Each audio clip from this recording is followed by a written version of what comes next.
Hey everyone, this is Chala, CEO and founder of the Repositioning Expert, coming to you live with another Tuesday Tea Time with Chala. This time I actually have tea, you guys. Can you believe I ran out of protein? So it's gonna have to be this one, and I think it's really hot. It's in these double-shelled ones where, your hand doesn't burn, but your lips are like on fire. So today we're gonna talk about kind of like a really great hook that I saw in an article when I was doing my research for my Tuesday tea time. And it's how to get a 7-minute response from a cold email and to a celebrity. So this comes from the story where Inc. magazine, Inc.com, they told, they gave him they gave a reporter the job of finding out how Mark Cuban, who's the celebrity, who's a business celebrity, he's been on Shark Tank, I don't know, 12 times. He's a billionaire. He's like the former Dallas Mavericks owner.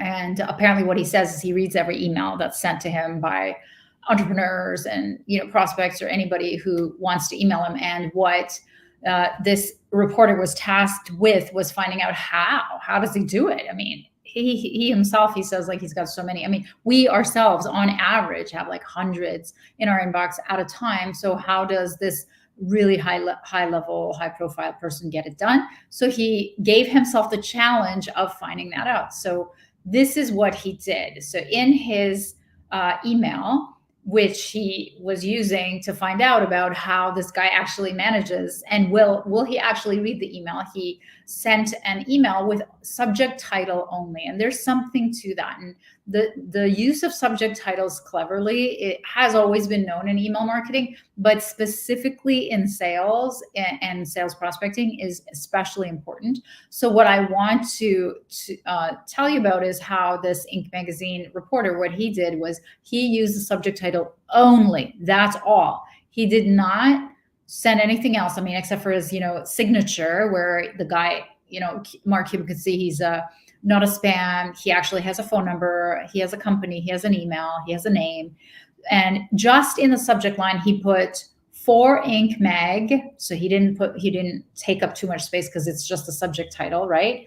For Inc. Mag, can you please, and he abbreviated please, PLS, share 3 tips to manage your inbox. That's it. And he put EOM, end of message. That's it. So how can we use this? And by the way, what he did is he went for a coffee as soon as he pressed send, he went for a coffee. By the time he was back, it was 7 minutes later that he had replied.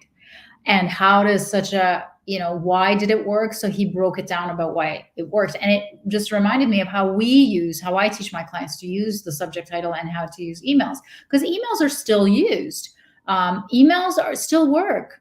You just have to break through from the thousands and thousands that are, just being sent and bombarded. And there are ones, and especially if you're a credible source. I mean, people tell me all the time that they read my emails because they're interesting, they're engaging, I've, done the thinking, and I've weeded out the bad stuff that I want to say. I don't mean like bad stuff, but boring stuff that I could have said.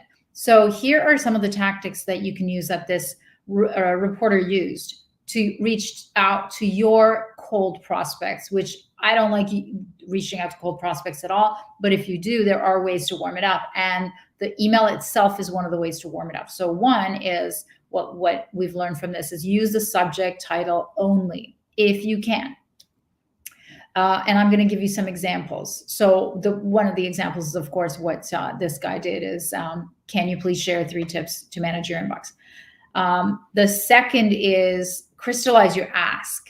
So if this guy was super crystal and we wanted something, when you're sending an email to a prospect, you want something. You either want their attention, you want their time, you want them to get to know you, you want their eyeballs, you want a meeting, you can want an introduction. So be very, very clear, crystal clear on your ask. And so, for example, one of the things that we put in the subject title is private executive roundtable invitation for you, kind of thing. So that's one. The third point about how to get a 7-minute response from a cold email is try to shorten the message. So let's say you have an amazing subject title, but it's just not enough information to give So you have to actually write something in the body. You have to condense what you're saying. So remember that I just did a one-liner marketing masterclass like 3 times in a row since November. So I can tell you that I've done all the research, I've done all the studies, and attention spans are shorter. The overwhelm is bigger. There's way too much competition. So it's just people are tuning out in droves.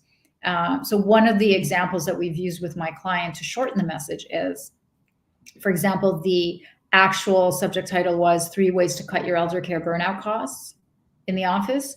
And then the attachment would be in an infographic, a video, or some form of education around how to help them do that. So that puts her on their radar to solve that problem for that kind of industry or company or prospect. Okay.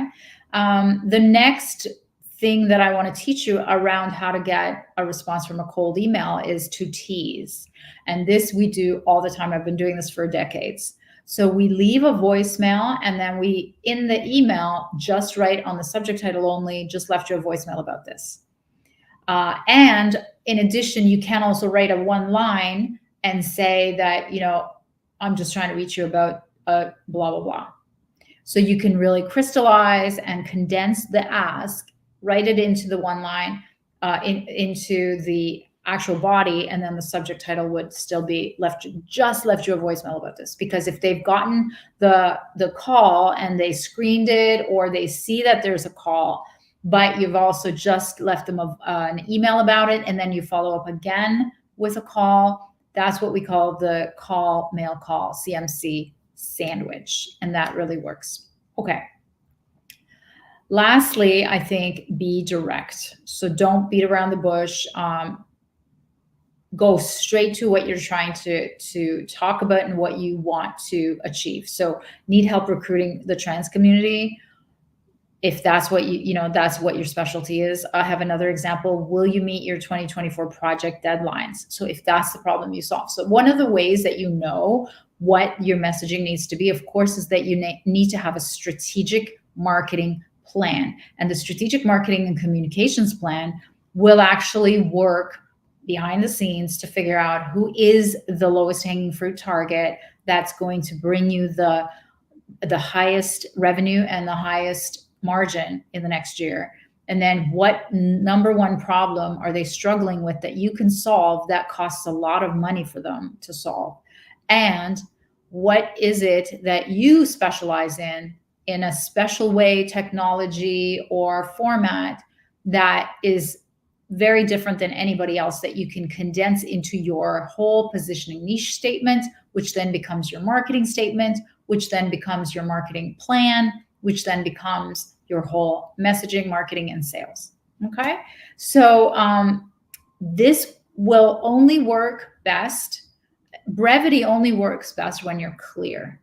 And in order to be clear, you need to know strategically, you need to have figured out your who you target, your what you sell, and your how. So there's less onus on the how, but I'm really, really more interested on the who and the what. Okay. So this was a short one today. I hope that was helpful. And I challenge you to send some of these, new ideas that I've given you. I challenge you to cut down on the length of the email that you're sending, the cold email. I challenge you to come up with a very concise and condensed and, actionable one-line title, and even a one-line body copy if you want to go that way. So those are some of the things that you can take away and go ahead and do. And I want to hear all about it. So thanks, and we will see you next week. Bye-bye.